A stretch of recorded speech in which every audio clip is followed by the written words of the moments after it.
আগের ভিডিওতে তো তোমরা দেখেছো যে বাবা মাকে ছেড়ে অনিচ্ছা থাকা সত্ত্বেও বাড়িতে ফিরে আসতে হয়েছিল, কারণ বাবা মাকে জ্বর অবস্থায় রেখে আমার আসতে একটুও ইচ্ছে হচ্ছিল না। তা কি করা যাবে, আমি তো গিয়েছিলাম বাবা মাকে সঙ্গে নিয়ে আসবো। বাড়ির সবাই বলেছিল যে বাবা মাকে নিয়েই আসতে, যেহেতু জ্বর অবস্থা। কিন্তু মা আর বাবা এমন একজন মানুষ, মনে নিজেদের কাজ ছেড়ে একদম আসতে রাজি নয়। কারণ এখন যেহেতু চাষবাসের কাজ চলছে, তাই যতক্ষণ না পর্যন্ত চাষবাসের কাজ কমপ্লিট হচ্ছে ততক্ষণ না পর্যন্ত বাবা মা আসবে না। বললো যে চাষবাস হয়ে গেলে তারপর আমাদের বাড়িতে আসবে। আর কোথাও গেলে সে একবেলার জন্য যাই বা একদিনের জন্য যাই, বাড়িতে ফিরে এসে মনে হয় যেন আমার ঘরটা আর ঘরের মতন নেই। বাড়ি তো সবারই থাকে, কিন্তু বাড়িটাকে ঘর বাড়ানোর দায়িত্ব থাকে বাড়ির মেয়ে বউদের। তো আমি তো নিজে থাকলে সবসময় টিপটপ করে রাখি, তো বাড়িতে ফিরে এসে দেখি না সব চারিদিকে যেন অগোছালো। সে আমি যখনই যেখানে যাই না কেন, যাওয়ার আগে গুছিয়ে রেখে গেলেও এসে যেন মনে হয় আমার চারিদিকে ধুলো জমেছে, নোংরা জমেছে।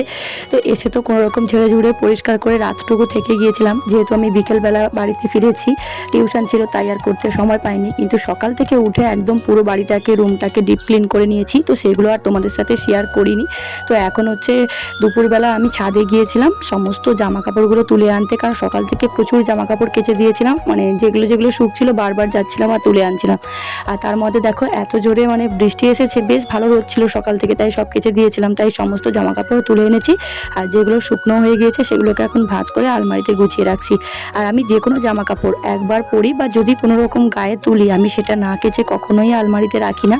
তো এই শাড়িটা পরে গিয়েছিলাম মায়ের কাছে, তো এটা তো দিদি আমাকে বিয়ের সময় গিফট করেছিল, মানে তেমন পরাই হয় না, সব আলমারিতে গুছিয়ে রাখা আছে। মনে হয় বিয়ের পর একবার মতন পরেছিলাম, তাই ভাবলাম যে এই বর্ষাকালে এই হালকা শাড়িটাই পরে যাই, তাই পরে গেছিলাম, তাই তাড়াতাড়ি শুকনো হয়ে গিয়েছে কেচে দিতে। তো এখন সমস্ত জামা কাপড়গুলো আমার গোছানো হয়ে গিয়েছে, তো এখন রুমে ভালো করে সুন্দর একটা পরিষ্কার বেড কভার পেতে নিয়েছি, বেশ ফ্রেশ লাগছে।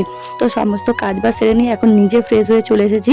আর যেদিন আমি ঘরদোর পরিষ্কার পরিচ্ছন্ন করি সেদিনে চেষ্টা করি মানে শ্যাম্পু করে নিয়ে পরিষ্কার হওয়ার, দিলে কি হয় যে ঘরটাও ফ্রেশ থাকে, নিজেও ফ্রেশ থাকলে মাইন্ডটা বেশ ভালো থাকে আর ঘুমটা কিন্তু বেশ ভালো হয়। তো সমস্ত কাজ সেরে নিয়ে মুখ হাত ধুয়ে নিয়ে এখন চুলটা শ্যাম্পু করেছিলাম, সিরাম লাগিয়ে আর আঁচড়ে নিয়ে এখন একটু সিঁদুর আর টিপ পরে নিচ্ছি। তো আমার তো আবার বিকালবেলা টিউশন আছে, মানে বেশ চাপ হয়ে যায় এখন বর্ষাকালের জন্য, বিকেলবেলা টিউশনটা হচ্ছে, তো তাই একের পর এক কাজ করতেই থাকি, মানে কাজ আর শেষ হয় না। সেই সন্ধ্যাবেলা গিয়েছে আবার একটু রেস্ট করব, তোমাদের দাদাভাই বাড়িতে আছে, তো বিভিন্ন রকম রান্নাবান্না তো আমাকে করতে হয়, আবার নিজের আবার পড়াশোনা আছে।